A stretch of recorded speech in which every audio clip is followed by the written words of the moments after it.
जय हिंद मेरे प्यारे साथियों। CISA PSI LDC exam success में आप लोग सभी को मोस्ट वेलकम। ये चैनल खास तौर पे सीआईएसए पीएसआई एलडीसी और किसी भी जैसे one day exam CPO CGL और साथ में जो 10वीं पास वाला जितना भी एमटीएस और एसएससी का जैसे सीएचएसएल होता है, ये सब एग्जाम के लिए ये आपका बहुत बेनिफिशियल एग्जाम है। देखिए खास तौर पे क्या है, सीआईएसएफ एएसआई और सीआईएसएफ हेड कांस्टेबल मिनिस्ट्रियल के लिए खास तौर पे प्रिपरेशन के लिए ये बनाया गया है। और आज का आपका क्लास है स्टैटिक जीके है, स्टैटिक जीके का क्लास है। और हर दिन हम क्या करेंगे, कोशिश करेंगे एक छोटा छोटा क्लास स्टैटिक जीके का आपको देने का, ताकि क्या होगा आपका स्टैटिक जीके से संबंधित क्वेश्चन भी आपको क्या हो जाएगा, एक अच्छा बूस्ट हो जाएगा। साथ में देखिए आपका मतलब कुछ सेकंड हम लेंगे, क्योंकि क्लास का पहले क्लियर कर देना अच्छा है कि कुछ कैंडिडेट ने मेरे को बोला था कि सर आपने लूसेंट का जनरल इंग्लिश का और जनरल नॉलेज का दोनों का बुक को शुरू करिए सीरीज। तो मैंने उस हिसाब से बुक का सीरीज एक प्लेलिस्ट बना के दोनों का प्लेलिस्ट बना दिया था और मैं शुरू कर दिया था। मगर क्या हो रहा है, व्यूज बहुत कम आ रहा है और क्या हो रहा है, बहुत सारा कैंडिडेट का सुझाव ये आ रहा है कि सर ऐसे पढ़ने में मजा नहीं आ रहा है। तो मैंने क्या सोचा आप लोगों को अच्छा के लिए कि ठीक है मैं आपका दोनों का पीडीएफ तो दे दूंगा। जैसे हर दिन जैसा एक आप समझिए कि सिंधु घाटी सभ्यता का क्लास लिया हिस्ट्री में, उसका पीडीएफ दे दूंगा। मगर मैं क्या करूंगा, आप लोगों को जैसे लाइन बाय लाइन मैं क्या करता था, अंडरलाइन करता था, मैं वो नहीं कराऊंगा। आपको उसका पूरा घटनाक्रम को बता दूंगा और आप उसको खुद से नोट कर लीजिएगा। उसमें क्या होगा, आप पीडीएफ भी आपको मिल जाएगा, साथ में मैं जो घटनाक्रम बताऊंगा उसका आप नोट कर लेंगे, तो आपका एग्जाम का जो प्रिपरेशन लेवल अच्छा हो जाएगा। तो चलिए अब स्टैटिक जीके को शुरू करते हैं। देखिए स्टैटिक जीके क्या है, देखिए हमारा चैनल में हर दिन 2 क्लास आपको पक्का मिलेगा, एक स्टैटिक जीके का और एक डेली वोकेब इंग्लिश शो का, सिर्फ संडे को छोड़ के। ठीक है, क्योंकि क्या है ये दोनों आपको क्या करेगा, आपका प्रिपरेशन को एक अच्छा लेवल में लेके जाएगा। देखिए फर्स्ट में आज का जो स्टैटिक जीके वाला पोर्शन में हम पढ़ेंगे आसाम संबंधी। आसाम क्या है, जो हम लोगों का जो इंडिया है, इंडिया का देखिएगा, जैसे इंडिया का ये जो मैप है देखिएगा, इस हिस्से में ऐसा करके एक चिकन नेक जैसा ऐसा करके बना हुआ हिस्सा है। इसको हम लोग क्या बोलते हैं, इसको बोलते हैं नॉर्थ ईस्ट। ठीक है, नॉर्थ ईस्ट। और नॉर्थ ईस्ट में क्या है, नॉर्थ ईस्ट में टोटल क्या है, 7 आपका स्टेट है। ठीक है, 7 स्टेट है। ये देखिए ये एक जगह में, या सिक्किम जो है, सिक्किम को इसका अंदर में जो चिकन नेक बोलता है, ये जो नॉर्थ ईस्ट बोलते हैं, नॉर्थ ईस्ट का अंदर में सिक्किम को नहीं पकड़ते। सिक्किम के बाद क्या है आपका है, सिक्किम के बाद जो है ऊपर में चला जाएगा अरुणाचल प्रदेश और नीचे आपका आ जाएगा असम। और ये जो नॉर्थ ईस्ट का आपका, नॉर्थ ईस्ट का कम से कम ये समझ लीजिए कि जितना भी 100% हिस्सा में से 30 से 40% हिस्सा आपका क्या है, जो नॉर्थ ईस्ट का जो असम है, असम पूरा कब्जा करके रखा है।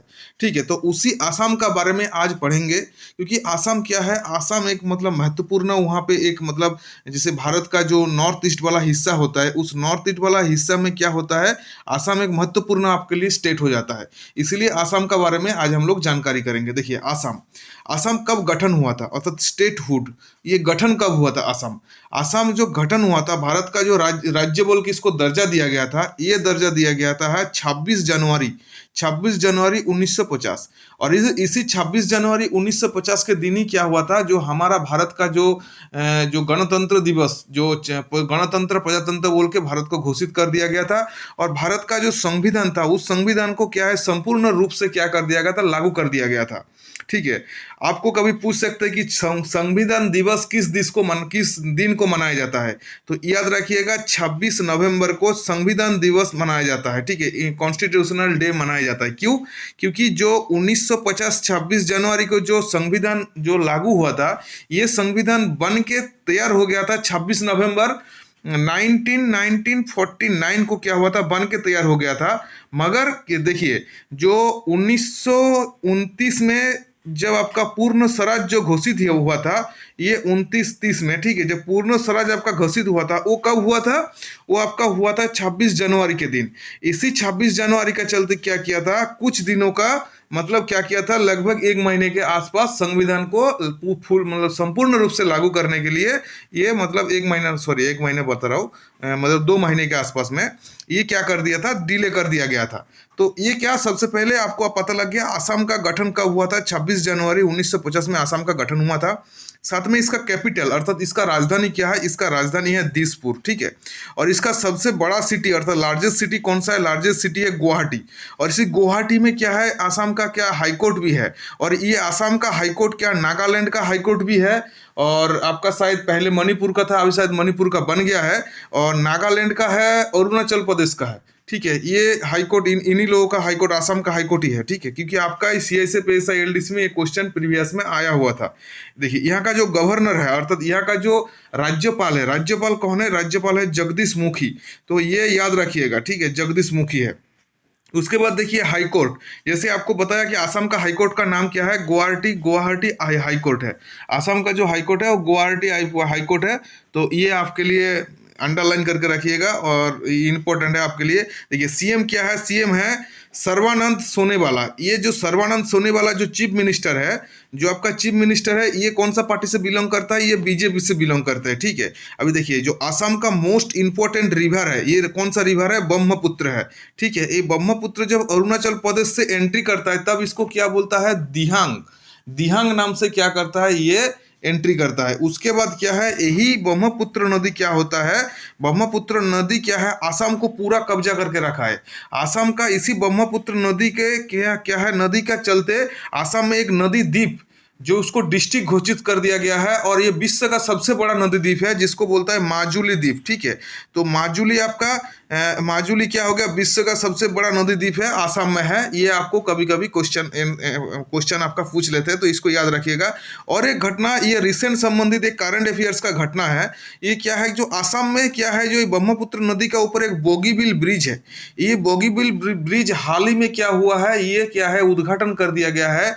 किस लिए उद्घाटन कर दिया गया है, इसलिए उद्घाटन किया गया है कि आसाम को जो टूरिज्म अर्थात आसाम में जो आपका पर्यटन को बढ़ावा देने के लिए, क्योंकि आसाम में आपको पता है कि आसाम में एक अभयारण्य है, जो काजीरंगा नेशनल जो पार्क है, उसमें क्या है, एक सिंह गंडार जो गेंडा मिलता है, तो उसके लिए वो फेमस है। इसलिए टूरिज्म को बढ़ावा देने के लिए और आने जाने का रास्ता को बढ़िया से हो जाए, इसलिए क्या है, बोगीबिल ब्रिज बनाया, किसका ऊपर, ये ब्रह्मपुत्र नदी का ऊपर। और ये किस जगह में है, ये डिब्रूगढ़, जो आपका डिब्रूगढ़ का सन्निकट ये पड़ता है।